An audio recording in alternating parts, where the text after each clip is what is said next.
தேர்தல் வெற்றி அப்படிங்கிறது பார்த்தோம்னா வர 2026 தேர்தலில் வந்து நாம் தமிழர் கட்சிக்கு ஒரு பின்னடைவு வரத்தான் செய்யும்.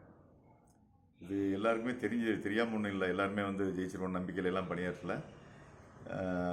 இப்போ எப்படி ஈரோடு இடைத்தேர்தலில் வந்து தோல்வின்னு எல்லாம் தெரியும், ஆனாலும் ஒரு உற்சாகத்தோடு எல்லாம் பணியாற்றினதை பார்க்க முடிஞ்சுது.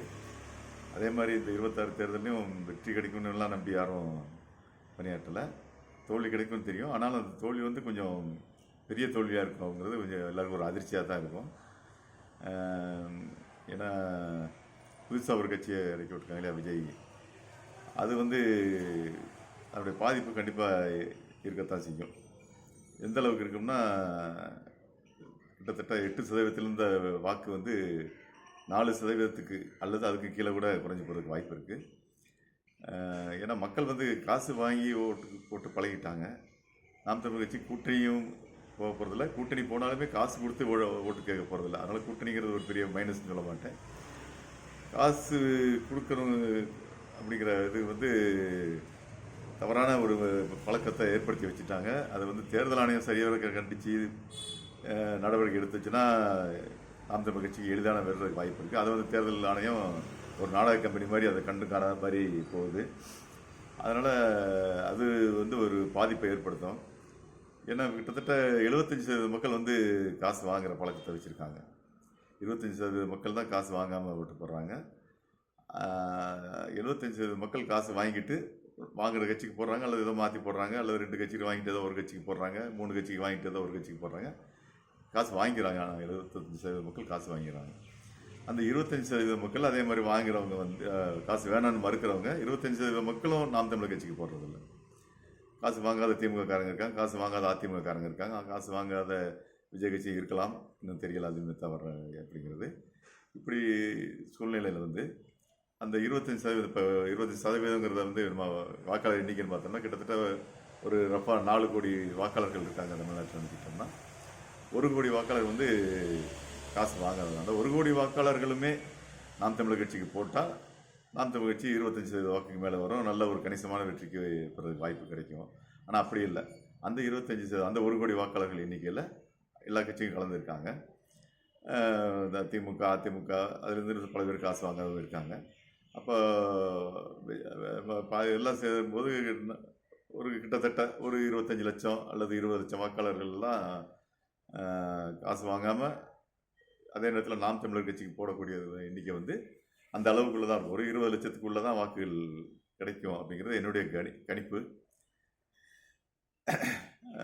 இன்னும் இதை விட குறைஞ்சி கூட போகலாம், ஆனால் கூடுறதுக்கு வாய்ப்பு இல்லை. 4% கீழே தான் வருங்கிறது என்னுடைய கணிப்பு 26 தேர்தலில். ஆனால் கண்டிப்பாக சொல்கிறேன், அதுக்கப்புறம் தொடர்ந்து மக்கள் அதுக்கப்புறம் தான் மக்கள் உணர ஆரம்பிப்பாங்கன்னு, நம்ம செஞ்ச தவறுகளை வந்து திருத்தணும் அப்படிங்கிற எண்ணம் வந்து அதுக்கப்புறம் தான் மக்களுக்கு வரும், விழிப்புணர்வு வரும்.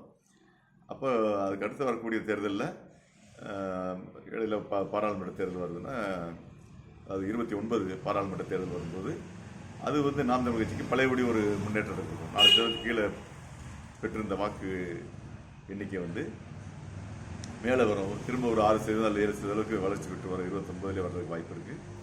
31 தேர்தலில் நாம் தமிழர் கட்சி அபரிமிதமான வாக்குகள் பெற்று கிட்டத்தட்ட 25% தொடர்றதுக்கு வாய்ப்பு இருக்குது. ஆனால் கட்சியை வந்து கட்டமைப்பை பலப்படுத்தி கட்சியை வந்து கட்டுக்குலையாமல் கொண்டு வந்தால் மட்டும்தான், இல்லைன்னா அதுவும் வாய்ப்பு இல்லை.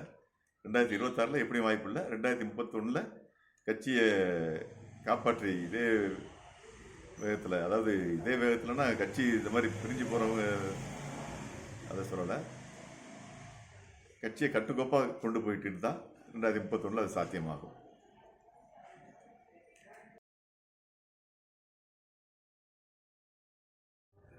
கட்சியிலேருந்து பலர் விலகிறதுங்கிறது வந்து அது எல்லா கட்சியிலும் நிகழக்கூடியது தான். ஆனால் பெருமளவில் இந்த தேர்தலுக்கு அப்புறம் 2024 தேர்தலுக்கு முடிஞ்சு இந்த ஒரு 6-7 மாதமாக தொடர்ந்து வெளியேற எண்ணிக்கை வந்து அதிகமாகிட்டு தான் இருக்குது. இதை வந்து கொஞ்சம் சரி செய்யணும். ஏன்னா அதில் வந்து இப்போ விலகிற எல்லாருமே தேர்தல் தோல்வினால் அல்லது பணம் சம்பாதிக்க முடியாதோ அப்படிங்கிற பயத்தில் வெளியேறாங்கன்னு ஒதுக்கி தள்ள முடியாது. உண்மையிலே கட்சியில் ஒரு பெரிய லட்சியத்தோட தமிழ் தேசியங்கிற ஒரு வெறியோட வந்தவங்களும் இருக்காங்க. ஆஹ் அவங்க சில காரணங்களால் அங்கே உள்ள சில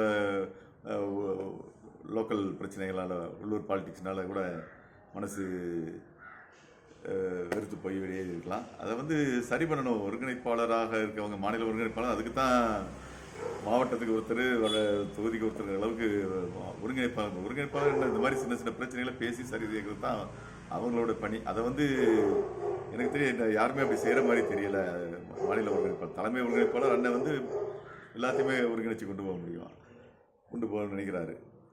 ஆனால் அங்கங்கே உள்ள பகுதி ஒருங்கிணைப்பாளர்கள், அந்தந்த மாவட்ட ஒருங்கிணைப்பாளர்கள், மாவட்டத்தில் இருக்கக்கூடிய மாநில ஒருங்கிணைப்பாளர்களாக இருக்கவங்க தங்கள் பணியை சரியான செய்கிறதில்லை அப்படிங்கிறது என்னோட கருத்து. அதை வந்து கண்காணிக்க வேண்டிய பொறுப்பு அண்ணன் வந்து கரெக்டாக செய்யணும். இது ரெண்டும் செஞ்சால் தான் மட்டும்தான் அந்த 31 தேர்தல் நான் சொன்ன அந்த 2026 வீழ்ச்சிக்கு அப்புறம் மீண்டும் வர்றதுக்கான ஒரு வாய்ப்பாக இருக்கணும்னா கட்சியை வந்து பலப்படுத்தணும். அண்ணன் சொல்கிற மாதிரி இலைகள் பூக்கள் உதிர்றதை பற்றி நம்ம கவலைப்பட வேண்டியதில்லைன்றாரு. இங்கே வந்து பார்த்தா வேர்களே வெட்டப்படுதோம் அப்படிங்கிற சந்தேகம் வருது. அது மாதிரி எல்லாம் தன்னை வளர்த்துக்கிறாங்க. நான் என்ன சொல்கிறது, எதனால் அப்படி சொல்கிறாருன்னு தெரியல. தன்னை வளர்த்தா தான் கட்சி வளர முடியும். அதாவது இவங்கெல்லாம் வேறாக இருந்தாங்கன்னா வேர் வளரத்தான் செய்யும். வேர் வளர்ந்தால் தான் மரம் வளரும். வேர் வளரக்கூடாது, மரம் மட்டும் வளரணும் அப்படின்னு நினச்சா அது வந்து தவறான எண்ணம். அதெல்லாம் சரியாகும்னு எனக்கு ஒரு நம்பிக்கை இருக்குது. பார்ப்போம் என்ன நடக்குதுன்னு பார்ப்போம். அதெல்லாம் சரி பண்ணால் மட்டும்தான் 31 சாத்தியம். 2026 அதெல்லாம் சரி பண்ணால் கூட சாத்தியம் இல்லை. ஏன்னா மக்களுடைய இன்னும் அந்தளவுக்கு சீரடையலை, சீரழிஞ்சு கிடக்கு. அது வந்து திருத்தி கொண்டு வர்றதுக்கு இன்னும் கால அவகாசம் தேவைப்படுது. அது வரைக்கும் கட்சியை கட்டுக்கோப்பாக கொண்டு போனால் மட்டுமே 2031 இது சாத்தியமாகும்.